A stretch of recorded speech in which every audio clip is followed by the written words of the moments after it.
Hi, నేను మీ బాలు కాయితీ సిరిసిల్ల.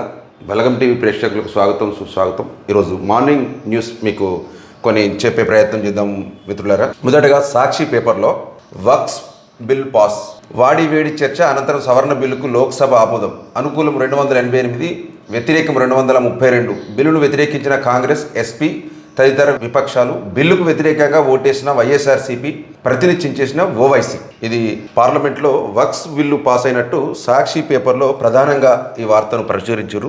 దీని పక్కనే ఢిల్లీలో కుదిరితే సయోధ్య లేదంటే ధర్మయుద్ధం, తెలంగాణ బీసీ రిజర్వేషన్ పెంచితే మోదీకి ఏం నొప్పి, ఢిల్లీలో బీసీ పూర్ గర్జన్లో సీఎం రేవంత్ రెడ్డి గారు వచ్చేసి 42% బీసీ రిజర్వేషన్ బిల్లు కేంద్రం ఆమోదించాలని చెప్పేసి ఢిల్లీలో ధర్నా చేసిన పరిస్థితి అనిపిస్తుంది. ఇక్కడ నెక్స్ట్ ఏమి చేసినట్టు ఇందులో శాంతి చర్చలకు మేము సిద్ధం, కగార్ పేరుతో కేంద్రం నరసంహారం చేస్తుంది, ఆపరేషన్ కగార్ నిలిపివేస్తే కాల్పుల విరమణ ఓకే, ప్రజా ప్రయోజనాల దృష్ట్యా మావోయిస్టు అభయ్ పేరుతో లేక, ప్రజా ప్రయోజనాలు ముఖ్యమంటూ మావోయిస్టులు మేము శాంతి చర్చలకు సిద్ధమంటూ చెప్పేసి కూడా ఒక వార్త కనిపిస్తుంది. అలాగే బందీపోట్ల కాంగ్రెస్ సర్కార్ తీరు, జేబులు నింపుకునేందుకు సీఎం మంత్రులు పోటీ, మాజీ ముఖ్యమంత్రి కేసీఆర్ ఫైర్, సీఎం మనస్తత్వానికి అద్దం పడుతున్న ఎస్సీయూ భూముల వ్యవహారం, కాంగ్రెస్ మళ్ళీ అధికారంలోకి వచ్చేది లేదు, దాన్ని ఎవరు రక్షించలేరు, పదవి కోసం ప్రధాని మోదీ ఆర్ఎస్ఎస్ను దేబిరించే పరిస్థితిలో ఉన్నారు, ఉమ్మడి మెదక్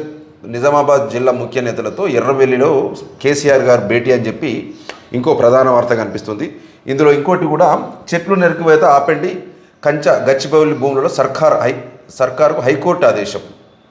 అంటే 400 ఎకరాలు ఎస్సీయూ భూములను వేలం వేయడానికి ప్రభుత్వం ఒక నిర్ణయం తీసుకుంది. దాంట్లో భాగంగా కేసు గెలిచామని చెప్పి అది ప్రభుత్వ భూములు అని చెప్పేసి 400 ఎకరాల భూమిని చదును చేసే వ్యవహారంలో హైకోర్టు ఏం చెప్పిందంటే, ప్రజెంట్లీ అయితే ఈ చెట్లు నరికివేత ఆపండి అని చెప్పి హైకోర్టు ప్రభుత్వానికి సూచించింది. అయినా కూడా పనులు ఆపడం లేదని చెప్పేసి నిన్న సోషల్ మీడియాలో చూసినాం. నెక్స్ట్ వచ్చేసి నమస్తే తెలంగాణలో సర్కార్ గుండాగిరి, ఇది పేరు గొప్ప కాంగ్రెస్ ప్రజాపాలన, ఇది ప్రజాప్రభుత్వమా పోలీస్ రాజ్యమా అని చెప్పేసి ఇది హెచ్సియు విద్యార్థులపై లాఠీ చార్జ్ మీద ప్రధానంగా ఈ నమస్తే తెలంగాణ పత్రిక ప్రచురించింది. శాంతియుత ర్యాలీపై విరుచుకుపడ్డ కాకీలు, ప్రొఫెసర్లని చూడకుండా చితకబాదిన వైనం, విద్యార్థులకు తోడుగా గలం విప్పిన అధ్యాపకులు, చెట్లు పెరిగితే అడవైతదా, ఇది జూపెల్లి మాట, తెలంగాణ సర్కార్ దమనకాండ, రాజ్యసభలో బీఆర్ఎస్ ధ్వజం, పర్యావరణానికి సర్కారు ద్రోహం, అటవీశాఖ ఆర్ఎస్ ప్రవీణ్ ఫిర్యాదు అంటూ ఒక వార్త ప్రచురించింది మిత్రులారా. సర్కారు గుండాగిరి అని చెప్పేసి వాస్తవానికి హెచ్సియు హైదరాబాద్ సెంట్రల్ యూనివర్సిటీ భూములను ప్రభుత్వం అన్యాయంగా ఒక మంచి పచ్చదనాన్ని చెడగొడుతూ దాన్ని క్లీన్ చేస్తూ అభివృద్ధి పేరిట ప్రకృతి విధ్వంసాన్ని చేస్తున్నారని ప్రతిపక్షాలు ఇటు రోజు గలం విప్పుతున్నాయి. దీంట్లో విద్యార్థులు కూడా పోరాటం చేస్తున్నారు. అయినా కూడా ప్రభుత్వం రేవంత్ రెడ్డి సర్కార్ ఏం చేస్తుందంటే ఏది పట్టించుకోకుండా విద్యార్థుల మీద విచక్షణ రహితంగా దాడులు చేస్తూ లాఠీ చార్జీలు చేస్తూ వాళ్ళ పని అనిచ్చేసుకుంటారు. హైకోర్టు ఆదేశాలు ఇచ్చినప్పటికీ కూడా అవే బుల్డోజర్లు పొక్లీలతో చెట్లను మొత్తం విధ్వంసం చేస్తున్నారని చెప్పేసి చెప్తున్నారు. హైకోర్టు ఉత్తర్వులు కూడా పట్టించుకోకపోతే ప్రభుత్వాన్ని ఏమనాలో అర్థం కాదు. హైకోర్టు వద్దన్న లెక్కలేదు. తక్షణమే పనులు ఆపండి, ఎస్సీయూ భూములపై హైకోర్టు ఉత్తర్వు, ఒక్కరోజు పనులు ఆపాలనే ఆదేశం.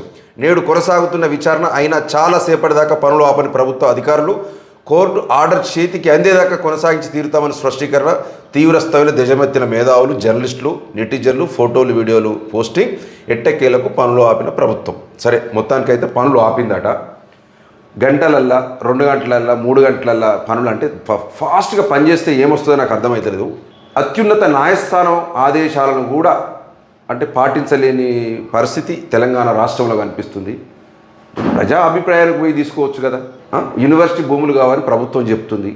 సరే, ప్రభుత్వం అయితే ప్రభుత్వం అనే కానీ ఇప్పుడు వేలానికి ఇవ్వాల్సిన అవసరం ఏముంది? అక్కడ సిటీ సెంటర్లో మంచి ఒక పర్యావరణకు సంబంధించింది మంచి ఆక్సిజన్ ఇస్తుంది ఏది ఈ నగరవాసులకు అని చెప్పి చాలామంది వ్యతిరేకిస్తున్నారు కదా. ప్రజా వ్యతిరేకంగా ఉన్న పనులను కూడా మీరు ఎందుకు ఇవ్వాల్సిన అవసరం వస్తుంది? ఇది కూడా ప్రభుత్వం ఆలోచించిన అవసరం ఉంది. ఇంకో వార్త ఏమిచ్చిందంటే, కలెక్టర్ సందీప్ జైలుకు పంపాలన్నా, న్యాయస్థానానికి ఉత్తర్వులుంటే మీకు లెక్కలేదా?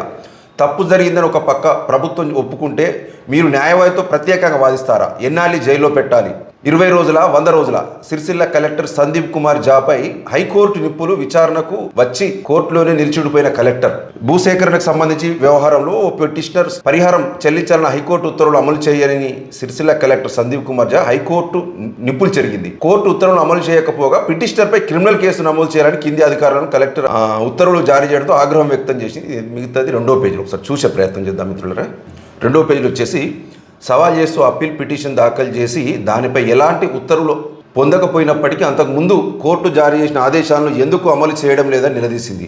ఒక పక్క ప్రభుత్వం తరపున అదనపు అడ్వకేట్ జనరల్ బేషరతుగా తప్పు జరిగిందని ఒప్పుకుంటుంటే, మరోవైపు కలెక్టర్ తన న్యాయవాదిని నియమించుకొని తప్పు ఏమి కాలేదు అన్నట్టు వాదనలు వినిపించడంతో హైకోర్టు విస్మయం వ్యక్తం చేసింది. హైకోర్టు ఆర్డర్ చట్ట వ్యతిరేకం అంటూ బాధితురాలిపై క్రిమినల్ కేసు నమోదు చేయించిన జిల్లా కలెక్టర్ తీరును ఎండగట్టింది. తనకున్న అధికారాన్ని ఉపయోగించి బాధితురాలపై ఎఫ్ఐఆర్ నమోదు చేయించడాన్ని తీవ్రంగా పరిగణించింది. న్యాయ వివాదాలు కోర్టులో ఉన్న సమయంలో ఒక ఐఏఎస్ అధికారి పిటిషనర్పై క్రిమినల్ కేసు నమోదు చేయాలని ఎలా ఆదేశాలు జారీ చేస్తారని ప్రశ్నించింది.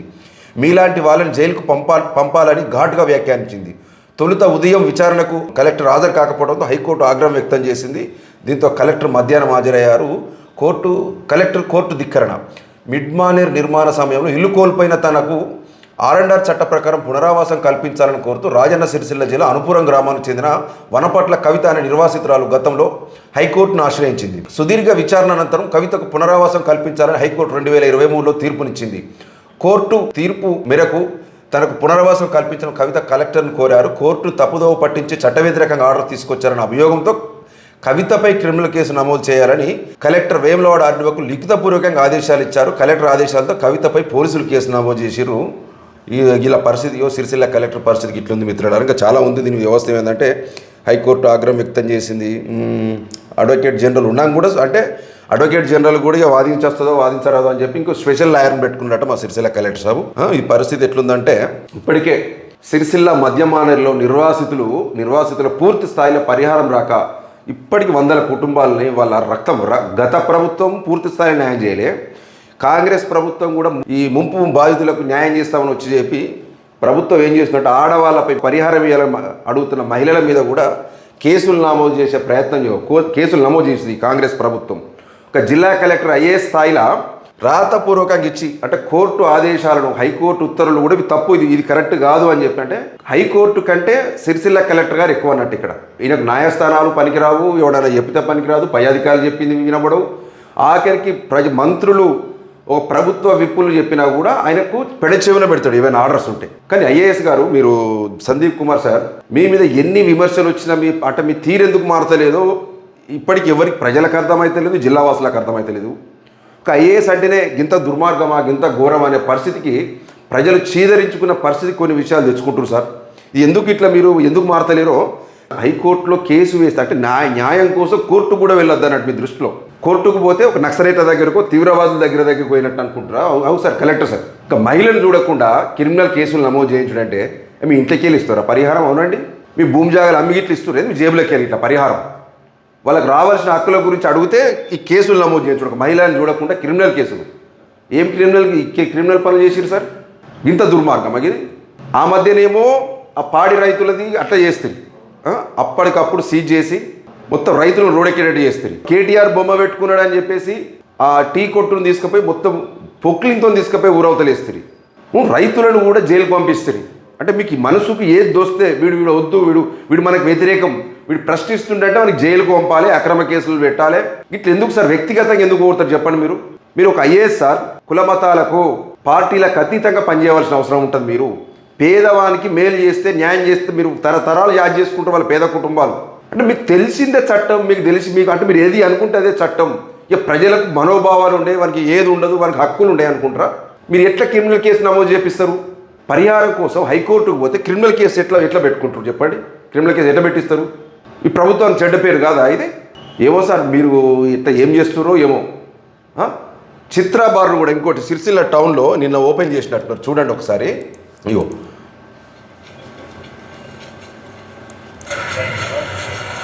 2 నెలలకు చిత్రా బార్ను, అంటే ఏమన్నా వచ్చినాయి ఆర్డర్స్?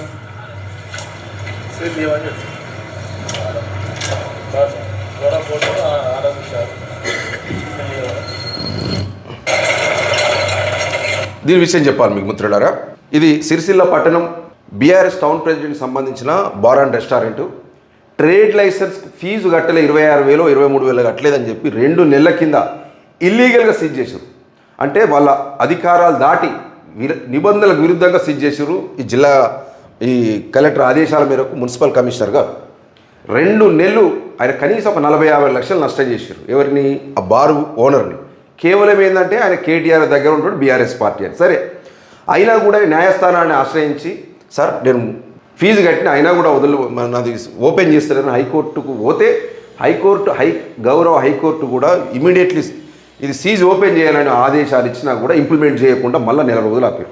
నిన్న బాగా హైకోర్టు సీరియస్ అయ్యి మున్సిపల్ కమిషనర్ మీద నిలబెట్టి, సేమ్ ఈయన ఇంకో కోర్టులో నిలబెడితే కమిషనర్ ఈ కోర్టులో నిలబెట్టి సీరియస్ అయితే అప్పుడు ఆగమేఘాల మీద వచ్చి ఓపెన్ చేస్తారు. మీరు ఎందుకు సీజ్ చేసినట్టు, ఎందుకు ఓపెన్ చేసినట్టు? హైకోర్టు ఆదేశాలు ఇస్తే ఓపెన్ చేసిన 4 రోజుల కిందనే కదా హైకోర్టు ఓపెన్ చేయమని చెప్పింది. అంటే చట్టాలు లెక్క ఉండదు, హైకోర్టు అంటే గౌరవం ఉండదు. మళ్ళీ ఎవరంటే గౌరవం ఉంటుంది సార్? ఒక ప్రభుత్వ వైపు ఈ జిల్లా నుంచి ప్రభుత్వ వైపు ఆది శ్రీనివాస్ గారు చెప్తే కూడా ఒక్క పని చెప్తే వినకపోయారంటే ప్రజా ప్రయోజనాలకు సంబంధించింది కూడా చెప్తే పెడచెవులు పెడుతున్న ఒక చర్చ నడుస్తుంది. అమ్మున ఒక ముస్తాబాద్ సంబంధించిన పంచాయతీ సెక్రటరీ అంట పాపం సస్పెండ్ అయ్యిండు, ఏదో తప్పైందో బిప్పైందో ఒక లీడర్ని పట్టుకొని ఆది శ్రీనివాస్ గారి దగ్గరికి పోతే చూడండి సార్ అన్నందుకు వెంటనే ముంగట్టే అందరు జనమంతా ఉండగా సీరియస్ అయ్యి నువ్వు పొలిటికల్ లీడర్తో నువ్వు నన్ను ఇన్ఫ్లుయెన్స్ చేస్తున్నావు, లేకపోతే ఇట్లా చెప్తున్నావు, నేను జైలుకి పంపిస్తావు, ఇమీడియట్ రిమైండ్ కొట్టమంటారట. అయినా ఒక ప్రభుత్వం సార్ ఈ జిల్లాకు ఒక ప్రతినిధి, మంచికి చెడుకు అందరు కార్యకర్తలు వస్తారు, అధికారులు వస్తారు. నువ్వు పని చేస్తే చేయండి, లేకపోతే లేదు. చట్ట పరిధిలో ఉంటే చేయండి, గౌరవించాలి కదా. ప్రజాప్రతినిధులను కూడా గౌరవించాలి. వాళ్ళకు చట్ట పరిధిలో ఉన్న పనులు చిన్నయో పెద్దయో చేస్తే వాళ్ళకు కూడా కార్యకర్తల దగ్గర ఈ జిల్లాలో పేరు ఉంటుంది. మంచి పనులు చెప్తే ఖచ్చితంగా చేయాలి కదా. ఏమో సార్ ఇక మీకు అంటే ఎన్నిసార్లు చెప్పినా మీరు ఏమనుకుంటారంటే ఇక మీరు ఒక జిల్లా అధికారి, ఈ జిల్లా పరిధిలో విచక్షణ అధికారం మొత్తం నాది, ఎవరిని పడతామని కేసులు పెట్టచ్చు, ఎవరిని పడతామని జైలుకి పంపచ్చు, నేనే సుప్రీం అనుకుంటారు. కాబట్టి మేము ఏం చేయలేము. కానీ న్యాయస్థానాలు అనేది ఉన్నాయి, కోర్టులు అనేది ఉన్నాయి. ఇవి మాత్రం బాగా మీరు ఒక ఆఫీసర్, మీరు ఒక ప్రభుత్వ ఉద్యోగి, ప్రజల జీతాలు ఇస్తే ప్రజల పనులతో వేతనం తీసుకుంటున్న ఒక వ్యక్తి కాబట్టి మీరు ఖచ్చితంగా ప్రభుత్వ చట్టాలకు, ప్రభుత్వ నిబంధనలకు, చట్టాలకు లోబడి పనిచేయాల్సిన పరిస్థితి వస్తుంది. నిన్న చూసిరు కదా ఎన్ని గంటలు నిలబడరు కోర్టులో, గంటన్నర నిలబెట్టి జడ్జి గారు మాట్లాడారు. ఆ వీడియో కూడా వచ్చింది, కానీ చూపించే ప్రయత్నం చేద్దాం. ఇది చూడండి మిత్రులది ఫోటో, జస్ట్ ఫోటో చూపిస్తున్నాం మనము. అంటే వీడియో కూడా యాక్చువల్గా ఉంది, ఇది మనం చెప్పలేదు, ఇది చాలా ఉంది వీడియో ఇది. సరే, మనం కోర్టు ఆదేశాలకు లోబడి కూడా మనం కొన్ని వివరించాల్సి ఉంటుంది. కాబట్టి ఒక జిల్లా కలెక్టర్ అయి ఉండి పోయి కోర్టు ముంగట గంటన్నర చేతులు నిలబడవలసిన అవసరం మీకు ఏమొచ్చింది సార్? ఉన్న చట్టాలను మీరు అమలు చేస్తే సరిపోతుంది కదా. మీకు ఎందుకు అంత ఓన్ రిస్క్ ఎందుకండి? ఎవరి పరువు పోతుంది? ప్రభుత్వం పరువు పోదా? మీరు అంటే ప్రభుత్వ ఒక అడ్వకేట్ జనరల్ కాదని మీరు సొంత లాయర్ను పెట్టుకునే శక్తి సామర్థ్యాలు ఉన్న వాళ్ళు అంటే గ్రేట్ సార్ మీరైతే. ఎందుకంటే ప్రభుత్వ అడ్వకేట్ల మీద కూడా మీకు నమ్మకం లేక ప్రైవేట్ లాయర్లు మీరు నియమించుకొని హైకోర్టులో అంటే ప్రైవేట్ కేసులు వాదిస్తున్నారంటే, అంటే ఒక మహిళ మీద క్రిమినల్ కేసు పెట్టించడం కాకుండా ఆ పెట్టిన కేసు కరెక్ట్ అది వాదించడానికి ఇంకో ప్రైవేట్ లాయర్ సొంత ఖర్చులు పెట్టుకుంటారంటే మీకు రెండు చేతులకి మొక్కాలి సార్. ఎందుకంటే మిమ్మల్ని సపోర్ట్ చేస్తున్నా ఈ కాంగ్రెస్ నాయకులకు కానీ, ఈ కాంగ్రెస్ ప్రజాప్రతినిధులకు కానీ పర్ఫెక్ట్ పని చేస్తున్నారు.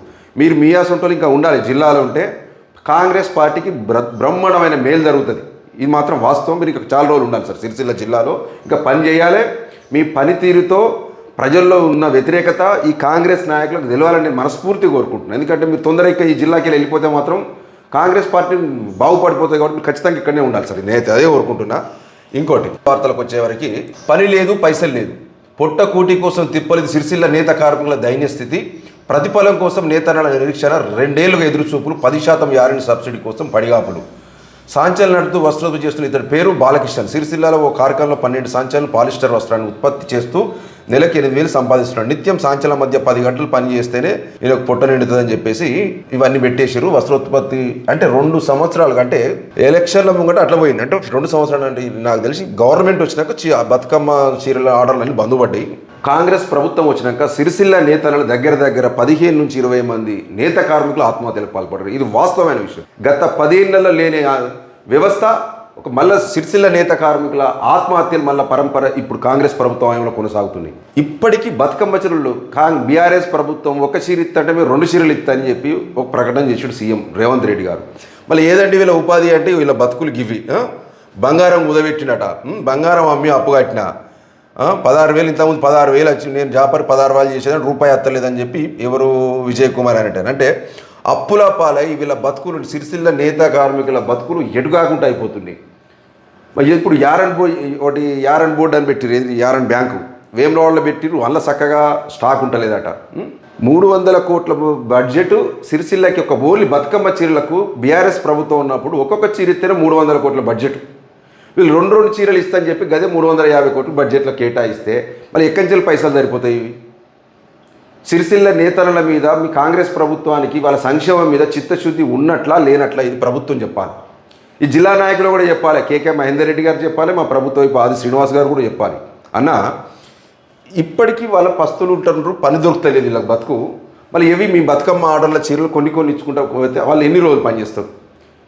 బీఆర్ఎస్ ప్రభుత్వ హయాంలో ఆ 300 కోట్ల ఇంటికి వచ్చి చీరిస్తేనే 8 నెలలు 7 నెలలు 9 నెలలు పని ఉండు. మళ్ళీ మీరు మొత్తం బడ్జెట్ సగం కోత పెట్టి మళ్ళీ ఎన్ని రోజులు మీరు 24 గంటలు అనేది ఏడాది మొత్తం పని ఇస్తా అంటే ఎక్కంచెలు అవుతుంది అది. వాళ్ళ బకాయిలు అట్నే ఉన్నాయి, ఇంకా యారన్ సబ్సిడీ అట్నే ఉంది. మేము నేత కార్మికులు మస్తు చేస్తున్నాం అంటే ఏది కథ వల్ల? ఇది ఖచ్చితంగా సిరిసిల్ల నేత కార్మికులు మాత్రం ప్రభుత్వం ఆదుకోవాల్సిన అవసరం ఉంది. ఖచ్చితంగా వాళ్ళ యారన్ సబ్సిడీతో పాటు పెండింగ్ బిల్లులు కూడా ఇప్పియాలి. మళ్ళీ బతుకమ్మ చీరల ఆర్డర్లు యథావిధిగా కొనసాగించి తొందరగా వాళ్ళకు ఉపాధి అవకాశాలు కల్పించే ప్రయత్నం చేయాలని నేను ప్రభుత్వాన్ని వేడుకుంటున్నా. వస్త్ర పరిశ్రమ సెస్ పాలకుల కక్ష ఎవరు పెట్టారు? ఇది స్వామి అటెవరో. వస్త్ర పరిశ్రమపై సెస్ పాలకుల కక్ష సాధింపులు మానుకోవాలని అఖిల భారత పద్మశాలి సంఘం జాతీయ అధ్యక్షులు కందికట్ల స్వామి అన్నారు. కాంగ్రెస్ సర్కార్ నేతకారులు పనులు కల్పించాలనే ఉద్దేశంతో ఎస్ఎస్ఐ సంఘాలకు 8 కోట్ల మీటర్ల వస్త్రోత్పత్తి ఆర్డర్లు ఇస్తుంటే సెస్ పాలక వర్గం కోర్టు కేసు పేరు చెప్పి 8,000 పవర్ లూమ్స్కు విద్యుత్ కనెక్షన్ తొలగించడం సరికాదన్నారు. వీళ్ళ పరిస్థితి సెస్ల పరిస్థితి చెప్పాలి వీళ్ళది. సెస్ చైర్మన్ చిక్కాల రామారావు గారు ఈ సెస్కు చైర్మన్ అయినాక సిరిసిల్ల నేత కార్మికుల కష్టాలు రెట్టింపైనాయని చెప్పాలి. వాస్తవం ఎన్ని రోజులుగా లేనిది ఒక కోర్టు కేసు ఉందని చెప్పేసి ఒక సాకుతో మేము అంటే ఇలా బైలా ప్రకారము ఇంకోటి మరి ఇన్ని రోజులు ఏం చేసిరని ఇన్ని సంవత్సరాలు కోట్ల రూపాయలు పెండింగ్ అయ్యేదాకా మీరు ఏం చేసిరు? మీ పాలకవర్గం చిన్నోని ఇండ్లు కడిగేస్తారు, పెద్దోని ఏమో కనెక్షన్లు కడిగారు, ఇంటి కనెక్షన్ విద్యుత్ కనెక్షన్లు 5,000కు 10,000 కడియాలి, లక్షల రూపాయలు ఉన్నది వదిలిపెట్టాలి. ఇన్ని రోజులు సెస్ పాలకవర్గాల గతంలో మొత్తం వీళ్ళ అవినీతి వలన సెస్ మొత్తం సర్వనాశనం అయిపోయింది. ఇప్పుడు మళ్ళీ నేత కార్మికుల పొట్టగొట్టే ప్రయత్నం చేస్తున్నారు. 8 కోట్ల మీటర్ల వస్త్రోత్పత్తి ఇస్తుంటే అంటే పవర్ లూమ్స్కు విద్యుత్ కనెక్షన్లు తొలగించారు. బకాయిలు ఏమంటే ఏంటో వసూలు చేసుకోవాలి సార్. ఇన్ని రోజులు కోట్ల రూపాయలు దాకా మీరు ఎట్లా ఆగిరు? ఒకటేసారి 1,000 రూపాయలు అయినాక ఒక్కొక్క ఇంటి మీ ఒక నేత కార్మికుని గుదిబండ పడ్డాక ఒకటేసారి కట్టమంటే ఏం కడతారు? మొన్నటిదాకా దళిత కాలనీలు వాడరు ఈ సెస్, మొత్తం ఎస్సీ కాలనీలలో కరెంటు కట్ చేసాడు ఎలక్షన్ ముంగట. ఇప్పుడు ఇది ఎవరంటే మొత్తం మేము మస్తు పని చేస్తున్నాం, 200 కోట్లు 100 కోట్లు అప్పు 50 కోట్లు తెచ్చినాం, 50 కోట్లు 30 కోట్లు. ఇప్పుడు పేద ప్రజల ఇప్పుడు కార్మికుల పొట్టగొట్టినాక ఎందుకు? అది ప్రభుత్వంతో మీరు మాట్లాడాలి, లీడర్ మాట్లాడి కాంగ్రెస్ ప్రభుత్వంతో చర్చలు జరిపి పాత బకాయిలు ఎంతో వాళ్ళతో రుణమాఫీ చేస్తారా లేకపోతే వసూలు చేస్తారా మీరు సెస్ చూసుకోవాలి. చైర్మన్గా మేము సెస్ బైలా ప్రకారం వ్యవహరిస్తున్నాం, రూల్ ప్రకారం అన్ని పోవచ్చు రామన్న. రూల్ అంటే వాటికి చచ్చిపోయే ముంగట కూడా మేము రూల్ చేస్తామంటే కరెక్ట్ కాదు కదా. వాళ్ళకు అవకాశం ఇవ్వాలి. ఆ ప్రభుత్వం ఆ పెండింగ్ ఏంటిది అమౌంట్ కట్టేదాకా మీరు అవకాశం ఇచ్చి కొత్త బిల్లులు కట్టించుకొని ఖచ్చితంగా ఆ కనెక్షన్లు పునరుద్ధరించాలని నేను సెస్ను కూడా నేను విజ్ఞప్తి చేస్తున్నా. ఇంకోటి పన్ను వసూళ్లలో స్ఫూర్తి ఏది? సిరిసిల్ల మున్సిపాలిటీ వీళ్ళేదో కథ ఒక రూల్స్ ఉండే వీళ్ళకి సిరిసిల్ల మున్సిపాలిటీ వ్యవస్థ కానీ ముద్రా పేపర్లో ధర్మయుద్ధం ప్రకటిస్తాం, పరేడ్ గ్రౌండ్ 10 లక్షల మందితో సభ పెడతాం, మోడీని అడిగే మేనిఫెస్టోలో పెట్టారా, 42% రిజర్వేషన్లు అమలు బాధ్యత కాంగ్రెస్ సర్కార్దే, కాంగ్రెస్ చేతకంతనాన్ని కేంద్రంపై రుద్దద్దు. ఎవరంటారు? కేంద్ర మంత్రి మన బండి సంజయ్ గారు చెప్పాలి, అన్న గురించి కూడా చెప్పాలి. 42% రిజర్వేషన్ల అమలు బాధ్యత అంటే రాష్ట్ర ప్రభుత్వాలదే, మాకు సంబంధం లేదు అంటారు. మరి మీకు సంబంధం లేకపోతే మీరెందుకు రెస్పాండ్ అవుతారన్న? మోడీ రెస్పాండ్ అవుతుంది. ఇప్పుడు కాంగ్రెస్ నాయకులు ఇక్కడ తెలంగాణలో వాళ్ళ డ్యూటీ వాళ్ళు చేసిర్రు. అసెంబ్లీలో తీర్మానం చేసి కేంద్ర రూల్ ప్రకారం మీరే కదా పార్లమెంట్లో ఖచ్చితంగా మీరు ఆమోదించాలి. మీరు ఆమోదిస్తారు కదా అంతా దేశం మొత్తం అమలయ్యేది. అంటే ఎవరి రాష్ట్రం వాళ్ళ చేతుల మీద ఎవరి ఎత్తి మీద పెట్టి మీరే చూసుకొని మంచి అయినా చెడైనా తనుకోరు గుద్దుకోరు అన్నట్టు కదా. ఈ దేశంలో అన్ని రాష్ట్రాలకు ఒకటే వర్తించాలి కదా. అంటే బీసీల మీద ప్రేమ లేదా మీకు? ఎందుకు మీకు సంబంధం లేదు, కాంగ్రెస్ బాధ్యత ఏంటంటారు? సెంటర్లో మీరే ఉన్నారు కదా, ప్రభుత్వం మీరే కదా చేయాల్సింది అది. మమ్మల్ని అడిగి రిజర్వేషన్ చేయొద్దా? బీసీలకు చేయొద్దా అండి? 42 కాదు, వాళ్ళు ఇంకా 52 ఇచ్చినా నష్టం లేదు. ఖచ్చితంగా బీసీల సంఖ్య ఎక్కువ ఉంది కాబట్టి ఖచ్చితంగా ఈ రిజర్వేషన్లు ఖచ్చితంగా అమలు చేయవలసిన బాధ్యత రాష్ట్ర ప్రభుత్వంతో పాటు కేంద్ర ప్రభుత్వం మీ మీద కూడా ఉంది. మీరు మోడీ గారిని ఒత్తిడి తెచ్చి అది పార్లమెంట్లో ఆమోదింపజేసి ఖచ్చితంగా దేశవ్యాప్తంగా బీసీ రిజర్వేషన్ బిల్లుకు మీరు ఆమోదింపజేసేటట్టు మీరు ఖచ్చితంగా కృషి చేయాలి బండి సంజయ్ అన్న. ఇంకోటి, నిన్న గిరీష్ గారి మీద ఎవరు మీ చిత్రగుప్త ఛానల్ గిరీష్ మీద కూడా మీ బీజేపీ కార్యకర్తలు, మీ బీజేపీ శ్రేణులు దాడులు చేసి ఖచ్చితంగా ఇది తీవ్రంగా ఖండించదగ్గ విషయం. మీరు ఒక కేంద్ర మంత్రిగా మీరు ఖచ్చితంగా మీకు సంబంధం లేకపోతే గిరీష్ గారి ఇంటికి వెళ్ళి పరామర్శించి ఎవరైతే దాడులు చేసినా వాళ్ళ మీద చట్ట ప్రకారం చర్యలు తీసుకునేలా మీరు ఖచ్చితంగా ఆదేశాలు ఇవ్వాలి. ఇటువంటి ఇంకోసారి దాడులు జరగకుండా మీ పార్టీ పక్షాలుగా రాష్ట్ర ఏదైనా ఒక కేంద్ర మంత్రి కాబట్టి, హోంశాఖ మంత్రి కాబట్టి మీ పార్టీ కాదు, ఇటువంటి దాడులను అరికట్టాలని చెప్పి రాష్ట్ర ప్రభుత్వానికి కూడా మీరు ఆదేశాలు ఇచ్చేటట్టు ఉండాలి మీ హోంశాఖ ద్వారా. ఇది మాత్రం ఖచ్చితంగా మీకు చెడ్డ పేరు వస్తుంది. సంజయ్ అన్న ఖచ్చితంగా గిరీష్ గారిని వాళ్ళ కుటుంబాన్ని పరామర్శించి ఆదుకునే పరిస్థితి చేయండి. ఆయన ఆఫీస్ మీద దాడి చేసి దగ్గర 20-30 లక్షల కంప్యూటర్లు అవన్నీ మొత్తం ధ్వంసమైనవి. అది ఆర్థిక సాయం చేసే పరిస్థితి కూడా మీరే తీసుకోవాలని నేను ఈ బలగం టీవీ తరపున నేను మీకు విజ్ఞప్తి చేస్తున్నా. సీఎం వ్యాఖ్యలు 10వ షెడ్యూల్ను ఎగతాళి చేయడమే. బీఆర్ఎస్ ఎమ్మెల్యేలు పార్టీ ఫిరాయించిన ఉప ఎన్నికలు రావంటూ సభలో రేవంత్ చేసిన వ్యాఖ్యలపై సుప్రీం ధ్వజం. అసెంబ్లీలో నేతల వ్యాఖ్యలపై పవిత్రత ఉంటుందని వ్యాఖ్య, మళ్ళీ అలాంటి వ్యాఖ్యలు చేయొద్దని చెప్పాలంటూ సూచన. అనర్హత పిటిషన్లపై స్పీకర్ 4 ఏళ్ల పాటు చర్య తీసుకోకుండా న్యాయస్థానాలు చేతులు కట్టుకొని కూర్చోవాలని ఆగ్రహం. ఆర్టికల్ 142 ప్రకారం తాము చర్యలు తీసుకోవచ్చని వెల్లడి సభాపతి. సుప్రీంకోర్టు కూడా కీలకమైన వ్యాఖ్యలు చేసింది రాష్ట్ర ప్రభుత్వం మీద, ముఖ్యమంత్రి రేవంత్ రెడ్డి గారి మీద.